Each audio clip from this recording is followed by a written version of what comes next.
Welcome to Sunshine Cathedral's Queer God Squad. It's Wednesday, April 1st, 2026. I am Bishop Darrell Watkins, the senior minister of the Sunshine Cathedral. With me today are Bishop Robert Griffin, my husband, Reverend Dr. Ann Atwell, and Reverend Kevin Tisdall. We are the Queer God Squad. Visit sunshinecathedral.org to learn more about us.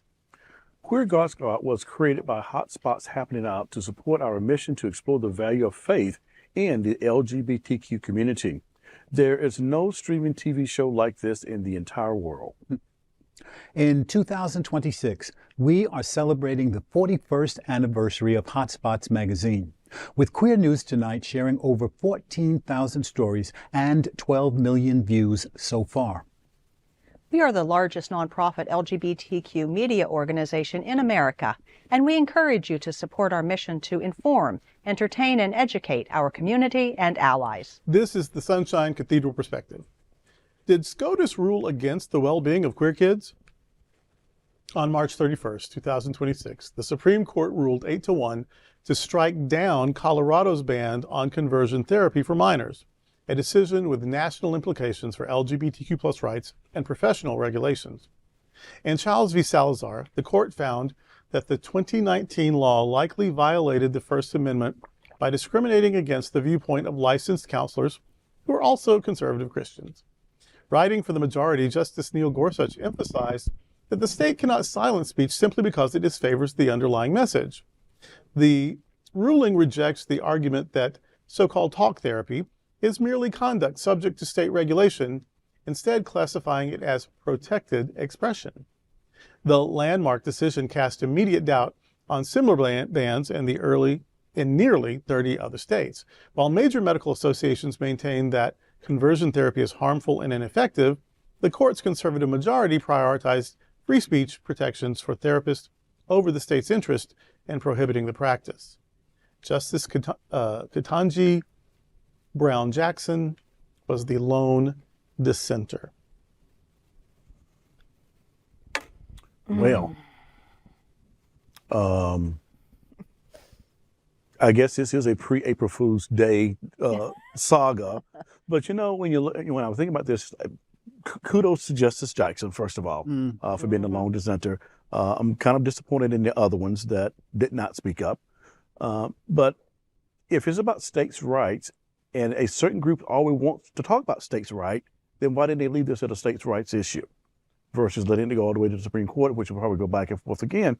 But I think we are doing a lot of harm when we go down this path, and that we are not protecting our queer kids. We're not protecting kids, period, if we're going to go down this path. And there's a lot to be unpacked with this story. It's going to impact a lot of people. And I'm going to say people probably at this point need to become very educated on this particular subject about the do's and don'ts, the impact it's going to have. And we always have to find a way to be a welcoming and open place for our queer kids who are searching for answers. And that's why I'm thankful for places like Sunshine Cathedral. Yeah, I don't want to catastrophize, but I also don't want to ignore potential dangers. I'm very disappointed in this. Now, I'm not a legal scholar, so this may be 100%, proper as far as legal jots and tittles go. But it's not right. It may be legal. This may be the exact thing that had to be done, and it's wrong. Because first of all, I hate this idea. I like to say what I want to say, and I don't want to be shut down. Except we are being shut down. Our free speech is being silenced. Don't say gay. Kids can't talk about their queer families or their questions about their own sexuality or their own gender in school. We're being penalized for having rainbow crosswalks, flying rainbow flags, not being able to have gay pride parades in certain places anymore. Drag shows being identified with porn, and you have to be 18. And there's some states that want to kill it altogether.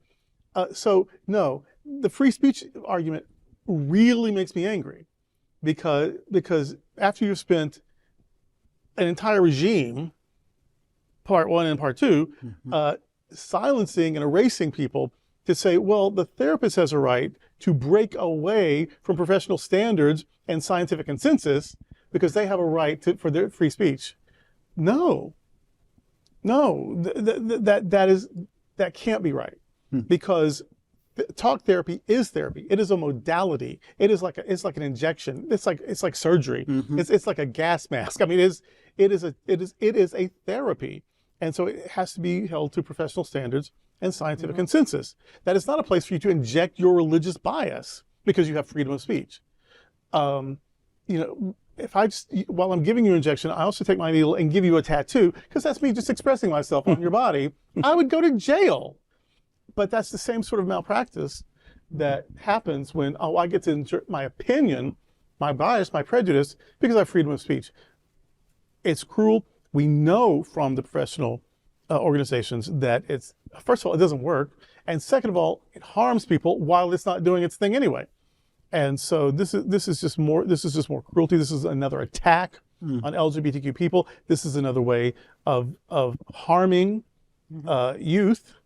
And those of us who survived hurtful childhoods and youth, we're so happy to heal from it and help other people avoid that sort of thing. This is a really infuriating situation. Now, of course, it'll go back to courts and it'll go through the courts again, and hopefully some legislators will pass laws, and then those laws have to be, but it's a long process. And if you've never had your existence voted on or adjudicated, you have no idea how frightening and how demoralizing and how humiliating this sort of thing is.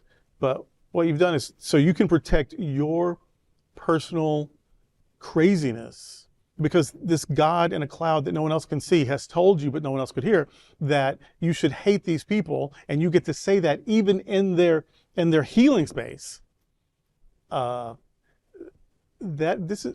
are going to look back one day and say, how did they have so much money and power when they were so backward and ridiculous? I can only parrot much of what you've already said.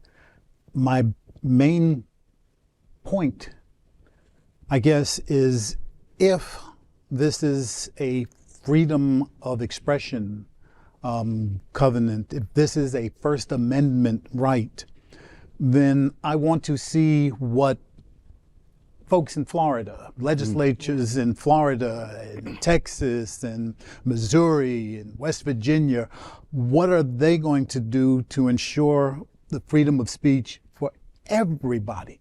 Because as the bishop said, there are just so many groups who right now are being stifled and silenced. So if it's good for the goose, is it good for the gander? You know, I think that this is a time when it is imperative that queer communities speak out and say conversion therapy is like a ping pong ball. It's just back and forth, and they bring it up all the time when they're testing the waters. And we know it doesn't work. So I think queer communities, queer groups, queer faith communities need to speak out and say, you know what, you know what, okay. First Amendment, okay, they're testing the waters, but they're really harming a lot of people. Conversion therapy does not work. We know it doesn't work.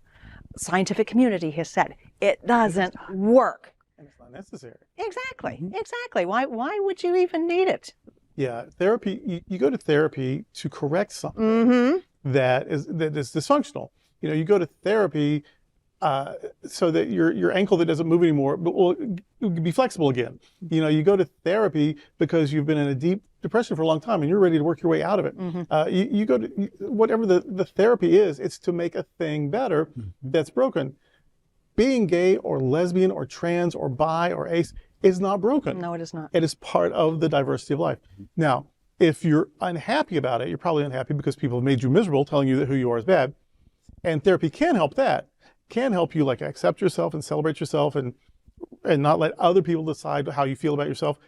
That's what therapy is for. But to convert you may as well convert someone from being tall to being short. Yeah. It would be unnecessary and cruel to try. And it's the exact same thing. Yes.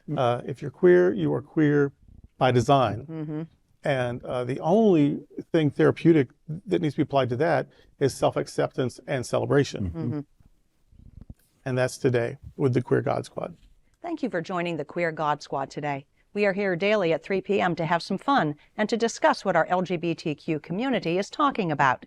Please like and share this and other episodes of the Queer God Squad. Sunshine Cathedral is the world's leading progressive queer church. Progressive, queer, and God are words that naturally should go together. Remember that we're all in this together. Also remember that you are God's miracle, not God's mistake. Until next time, we are the Queer God Squad.